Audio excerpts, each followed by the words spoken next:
Raise your hand if you'd like to be more healthy, have more energy, and look younger. Ah, good. Now, let me ask you another question. Have you ever been tired, stressed, or emotionally drained? I think we've all been there. Stress is almost like a part of life. Now, why I'm talking about that? Why is that so important? If we are all experiencing stress in our lives, and 90% of illnesses and diseases are related to stress, that makes me feel that probably none of us is immune. That certain health issues could happen potentially to us.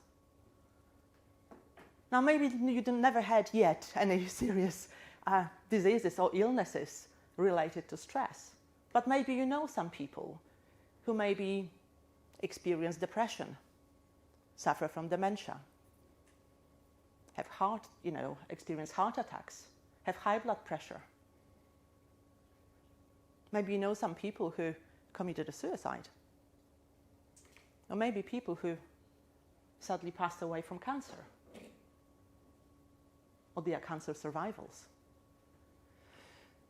Now, this seems to me quite heavy, but there is a positive news in all that, because according to the World Health Organization, 70% of all those serious health issues that I mentioned are also lifestyle related. Now, so you might be thinking, who's this Izabella? And with unpronounceable surname, and why I'm so passionate about stress and health. Now, let me take you back to a warm summer day, late summer day in 1986. I woke up in a room. It was white. White walls, white bed, white bed linen, even a white chair. It felt really very, very cold in that room. The coldness of the whiteness in that room was in such a contrast to the gorgeous blue sky and warm sunny weather that I could see through the window. Why am I here? I'm thinking.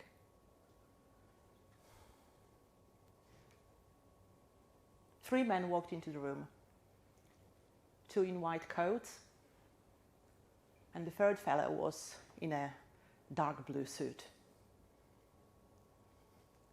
And speaking Polish with German accent, looking me straight in the eye, he said, "Miss Niewiadomska, you've been taken to the hospital last night. You've been diagnosed with a serious case of a panic attack. You were temporarily paralyzed. You lost speech, and you fell unconscious." Panic attack? What's that? I had no idea. No one ever talked about panic attacks around my friends and my family members. I didn't know what it meant. And even if someone did suffer from those panic attacks, whatever they were, back in the 80s, no one really talks about it. So I had no clue. All I knew that I was scared and I was completely drained of energy.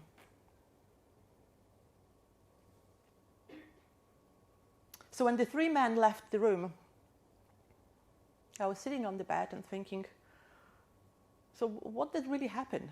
How did I end up here? Just last night, I was having fun with my friends at the cultural festival. So I was just trying to backtrack what actually happened from having fun and next day to be on a hospital bed.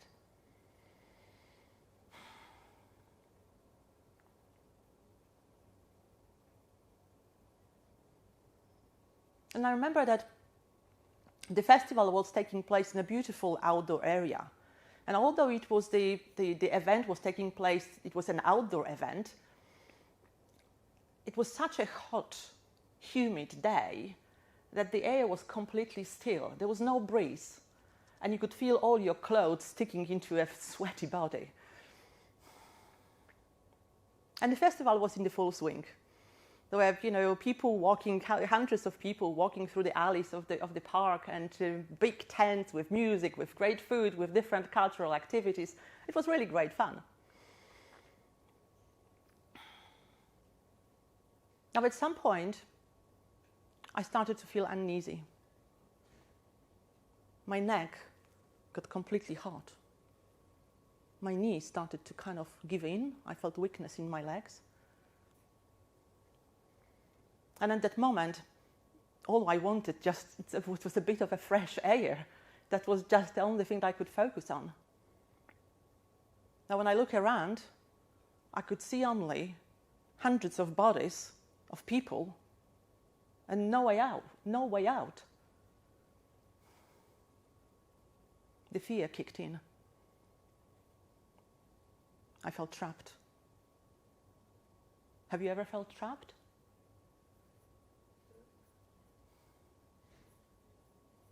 Now suddenly I noticed a tingling sensation in my hands. And I noticed that my body was getting numb.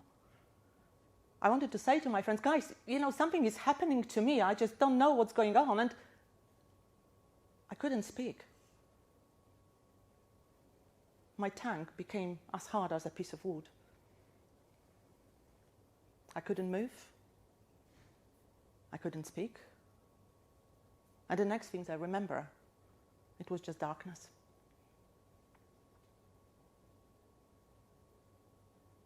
Panic attacks. I was just really puzzled what happened. I tried to look back beyond the events of the previous night, because I thought, well, clearly there is some kind of a link. Nothing happened just suddenly. There's always some kind of momentum. Something is building up. So I was just trying to work out what was it. And with my analytical brain, I was just trying to work that out.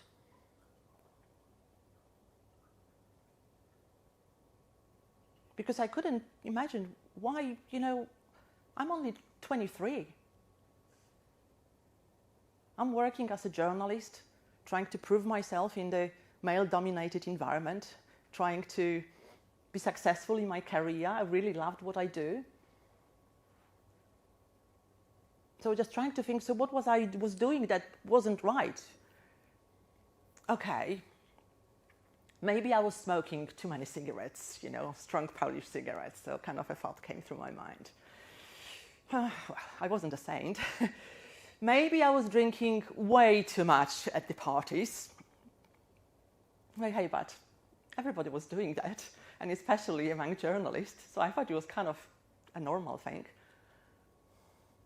But all the other things, I thought I was doing right. I was eating healthily, I was active, I was climbing mountains.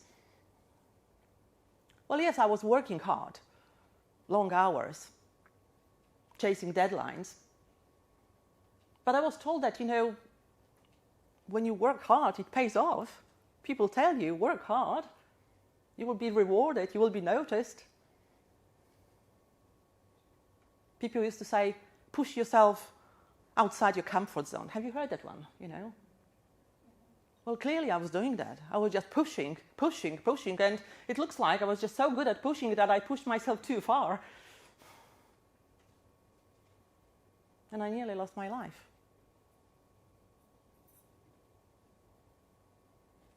And I asked myself, was it worth it? Was it worth it to chase success and lose my health and end up in the hospital? Now, optimistic as I was, I thought that panic attack was just one-off. That when I go to Poland, everything will go back to normal, and I'll be back to my full health, energy, and I'll be back, in my just, doing everything that I love doing without any restrictions. Surprise, surprise. The panic attacks came back with a full force. And each time, the same story repeated itself. Numbness, loss of speech, temporal paralysis, hospital. Horrible fear of death. That was really unnerving. I was lost. I didn't know what to do. At that point, I had to be put on some medications. Now, I'm not really very keen on taking medications. I take them when I have to, but if I can avoid them, I don't know about you, but I'd rather avoid them. But there is a place for them, clearly. And as I didn't know any better, I decided, yes, I followed the medical advice and will take medications. But they were creating terrible side effects. I didn't like that. I was taking the medication, falling asleep. After many hours, I was waking up, having some food, some more medications, and falling asleep again for hours. I felt like a zombie, lifeless, completely lifeless. Someone who was just always so active, so full of energy. Even my parents used to call me a commando. Come on, you know. I felt like I lost my identity. Have you ever had an identity crisis, maybe? Or maybe you've been at the crossroads in your life that you didn't know what to do, where to go, and how to get out of certain situations. Well, I decided that medication definitely wasn't really very good for me. I mean, it was just working, but I had no life. It was no fun in that, and I believe life needs to be enjoyed. Luckily, a family member introduced me to some medicinal herbs prescribed by monks who were running a famous herbal pharmacy in Poland. So from a zombie, I became a witch in the kitchen. I was brewing some herbs for 10 minutes, another one for 5 minutes, another one for 15 minutes, 3 times a day. My friends used to say, Izabella, I will love you. Those herbs, they smell really badly. But you know what? At the time, I really didn't care about what my friends were saying or thinking. After all, they were not responsible for my health. I was. And all I wanted was just to feel better. Have you ever been unwell, maybe having even simple cold, the flu, and all you wanted was just to feel better? And I was just prepared to do anything, just to feel better and not go back to the hospital bed.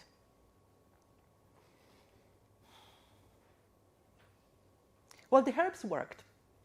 But obviously, I realized that there's not something you can continue taking on. And although I stopped using them and stopped using medications, I still had to carry a bag of medications with me, just like a safety bag, that if something happened to me, I can help myself instantly before the ambulance arrived. And again, that wasn't fun in itself, because there was this kind of constant fear in the back of my mind that going out somewhere could cause an issue, could trigger another panic attack.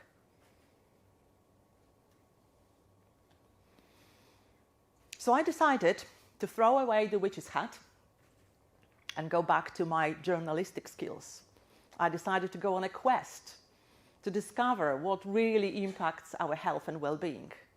So this time I put my journalistic hat on my head. So just changing hats. And I really immersed myself with all the books I could get my hand on about nutrition, about herbs, about minerals in the water, about the stillness, the breath, the meditation, you name it, everything. But the most I was also fascinated was the power of the mind. It actually, a lot of the things I started to learn, my panic attacks, it was due to panic that I had in my head. So I just started to work on that. And on some other fears that those panic attacks started to kind of triggered in my body. So the one thing I decided to do on this journey to health and well-being, I decided that probably journalism as a career is not for me anymore. I loved what I was doing. I loved interacting with people. I loved making a difference in their lives and kind of getting to know them. I was just fascinated by people's behavior, why they do what they do. It was just kind of my passion. I thought journalism was just the only way. I didn't know any better. So I went to a kind of a different quest to find my new mission in life, or maintaining the same mission but find a different vehicle.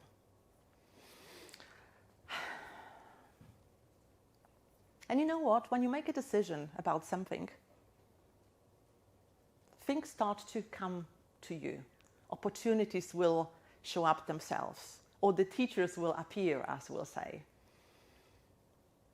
And I took an opportunity to come over to England for 3 months on an English course to learn English. I thought speaking more languages might clearly help me with finding a new career, a new path in life. Now, there were a few challenges. When I got my visa, I realized I was pregnant. Big dilemma in life. Should I stay? Should I go? Well, I'm still here, 33 years later. Sometimes you just don't know where the road will take you. You just have to go with the flow.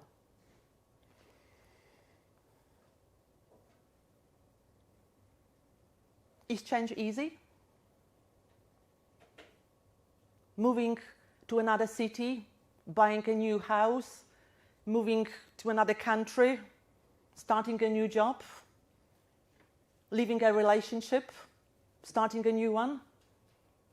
All the emotions, all the fears, all the insecurities, all go through our minds.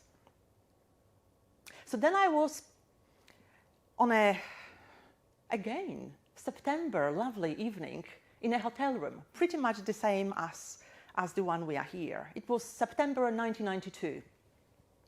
So I was already for a couple of years in the UK. And there was a gentleman on the stage, suited and booted, quoting a famous philosopher, business guru, personal development mentor, Jim Rohn. And he said, for things to change,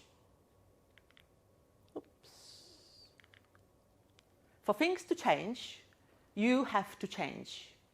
For things to get better, you have to get better. Now, I was listening to these words and repeating them in my mind. For things to change, you have to change. For things to get better, you have to get better. Now, what an extraordinary concept, isn't it? It kind of means that if you want any change to happen, it's up to you, and it's down to you. You have to change. You start with you. And I like that. I don't know about you, but I like to be in charge of my life, or in control, or at least to have the feeling that I am in control. And little did I know that later, a few months later, I will meet Jim Rohn personally, and he will become my mentor, personal mentor for 18 years. And for so many years, I was just kind of milking his wisdom to help me to rebuild my life, not just my health, but my mindset, that I can do things and I can be in charge of my life and I can control my body, my health, my well-being.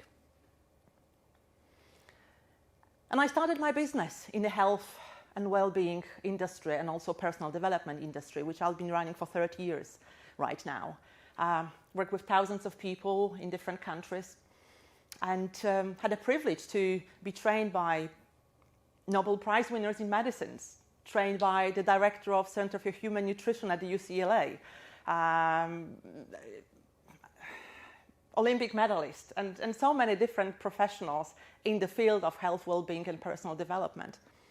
Personally met with Wayne Dyer, Les Brown, and so many others, not talking even about Tony Robbins and so many others. But always my passion was health, because you know what happened? Although I already was helping so many people, and I was learning so much, and I improved so much incredibly, transformed my life completely, rebuilt my new life in another country. In 2006, after so many years of being free from panic attacks, they came back. Now, at this time, I really had no clue what was going on. And I had to immerse myself in psychology of human needs,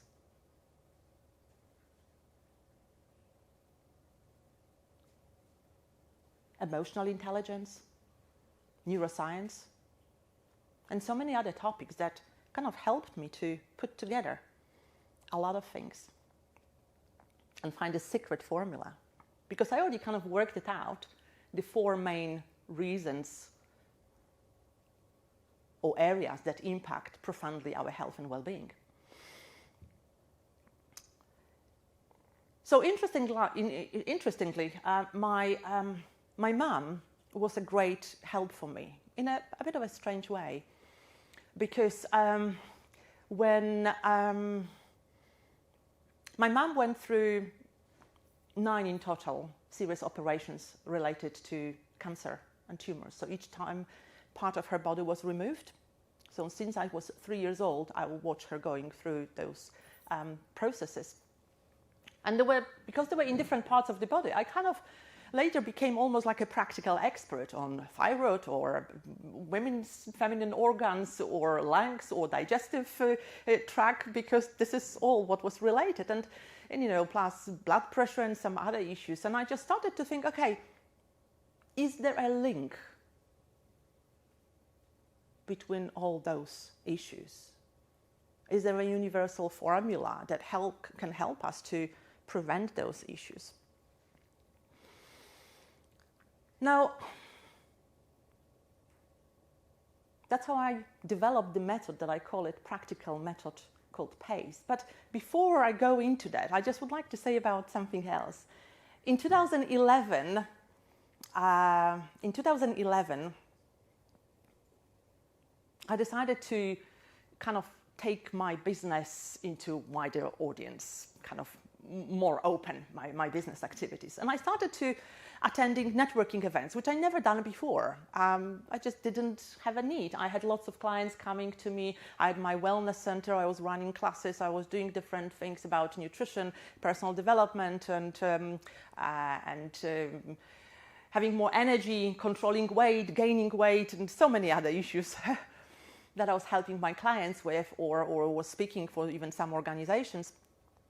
And in 2011, when I started to go to these networking events, I was surprised. They started to notice, okay, my energy. And I was thinking, God, they comment on my energy. And they started to comment on me looking younger than my age. And I thought, that's interesting. So they started to ask me questions. What do you do? And I'm thinking, well, actually, I don't know what I'm doing.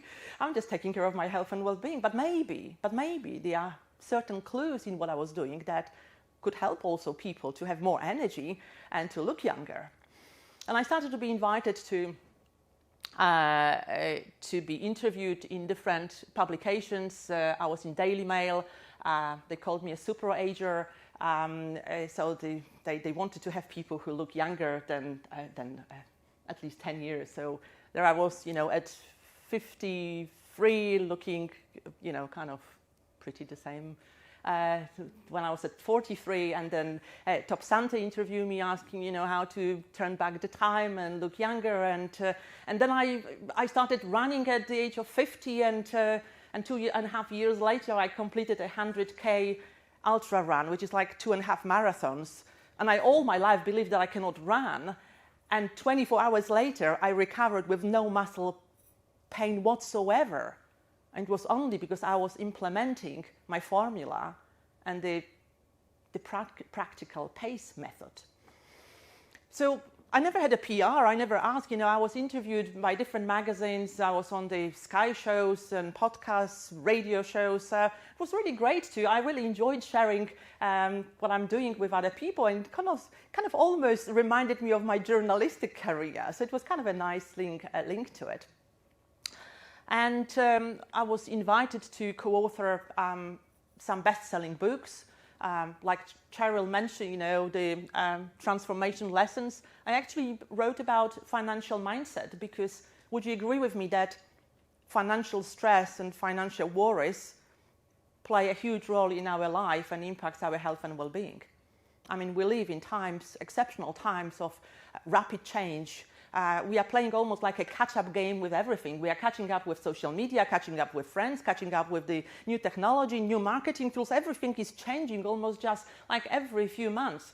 You haven't even managed to master one thing, a new thing is coming up. I mean, that puts a lot of pressure on us. Would you agree with me or not? And finances are obviously a big thing. No wonder during COVID, so many people were stressed and mental health issues were just skyrocketing, largely due to financial worries. So I talk about financial mindset, how to really harness and manage and be worry-free about money. In the notes to my younger self, I wrote my story, how I ended up in the hospital, but it's kind of like a full story. And I wrote the chapter called "Health is Your Greatest Wealth. Don't lose it chasing success." That was kind of my message. And recently I was just asked to write a chapter about my lessons from Jim Rohn for leaders, which I was really thrilled to write and pass on the legacy, things that I've learned from him. It's always nice to pass on. Would you agree with me? It's always like it's paying forward, basically. So I always love that. And I love to share his quotes and his wisdom and with my clients and with people when I speak about it.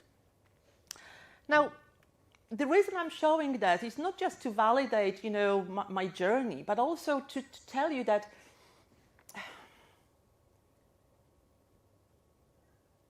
let me ask you a question. Do you think it's easier to focus when you are tired or when you are relaxed? Relaxed.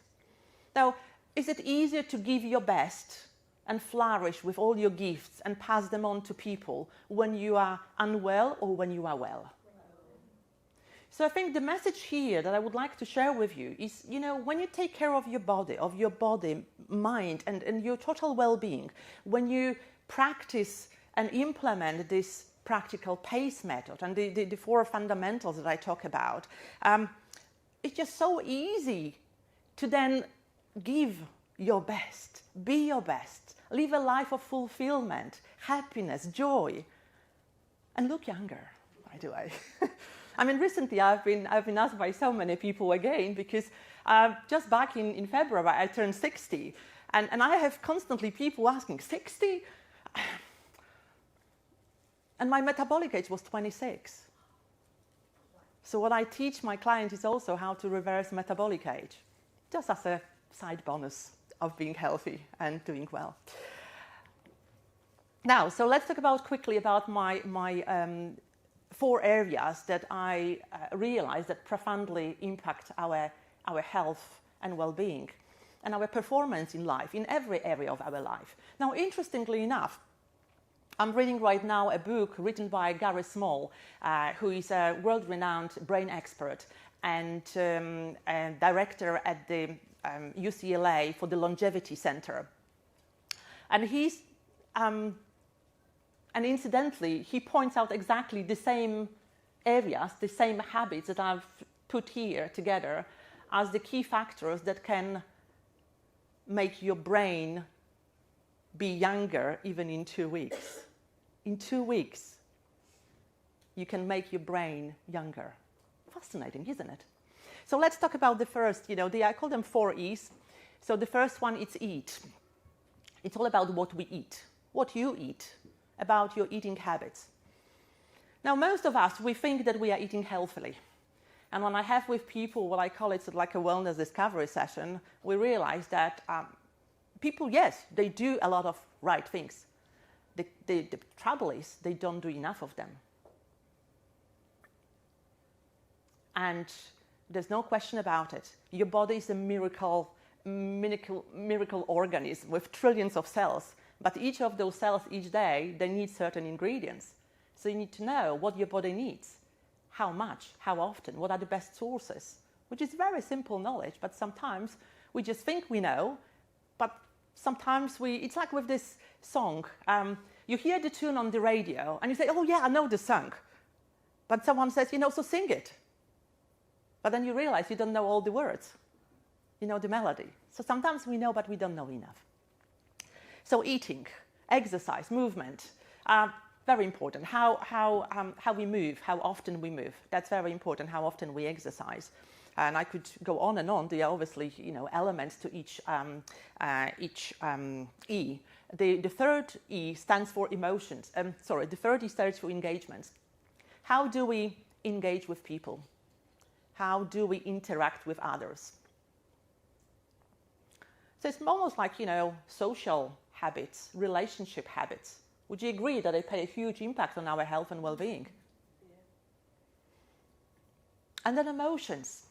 The fourth E, it's for emotions.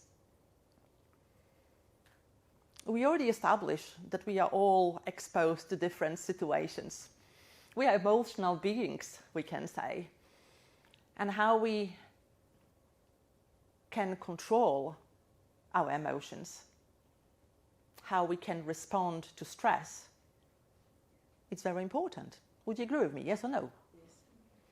Because we cannot eliminate stress or stressful situations or challenges from our lives. No, they're part of life, part of our growth. We need them, in fact, because they help us to kind of move on to a next level, discover new solutions, grow with them, and we've, become stronger, more resilient. But the one thing we can control, and we have power of, is how we take control of our emotions, of our thoughts, how we can handle the stressful situations. Now, so then the practical PACE method, the secret formula. And I realized that even if we take it literally, pace as pace, pace matters. Running 100K, it is really about pacing yourself. Running a business, is it about pacing yourself as well? Or otherwise, you had to burn out. Am I right? We've seen so many people going down this route, and I see so many great entrepreneurs, leaders, who are following the same habitual patterns. They took me to a hospital bed. And I know they don't have to end up there. If they embraced the change, agreed to change, and they wanted to take charge of your body, of your health, of your life, of your well-being, and follow the practical PACE method. Now, the P stands for prioritize. We all juggle so many things. We've got so many responsibilities. How do we choose between one and the other? What's more important? We just need to prioritize what's important to us in the moment. We need to learn to prioritize our health. Because like Jim Brown said, you've got only one body. You can't have another one. You cannot have a spare one. You can have another partner, another business, but you can't have another body.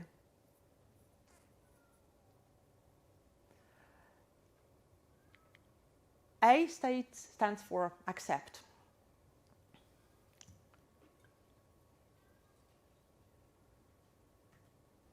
Have you ever found comparing yourself to someone else? Have you ever compared someone else's success to yours? Or what someone is doing, or someone looks like? We all in some way compare ourselves to another person. Now the key element is to accept that your uniqueness. Accept yourself where you are.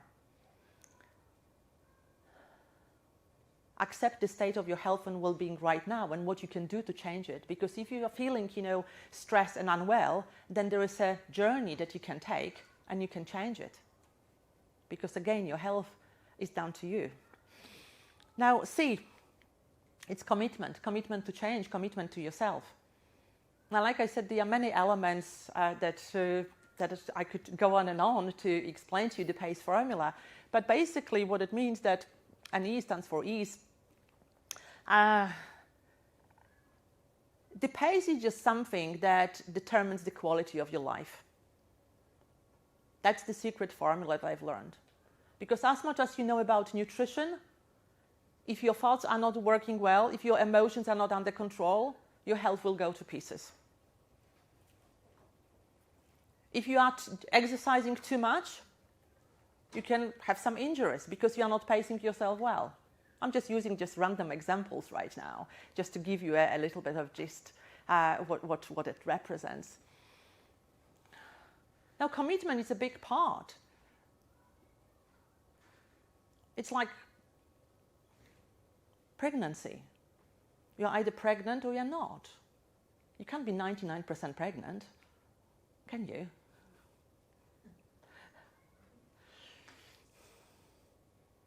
Now, I like ease because, you know, we work hard.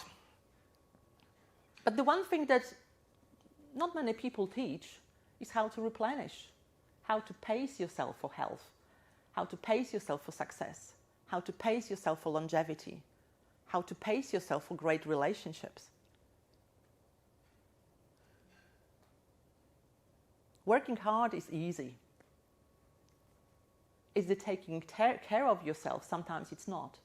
I work with many entrepreneurs who actually feel incredibly guilty if they are taking time out of their business to take care of themselves. Have you met maybe some of those? I can't afford to rest. I can't afford to do this. I can't afford to slow down. I have to push again. But remember, when you push and push, you push yourself too much. And I don't want that for any people to happen. After what I've experienced and different challenges that I've been through in my life, I believe that life is to be enjoyed. And we've got a choice to do the things harder way or the easier way.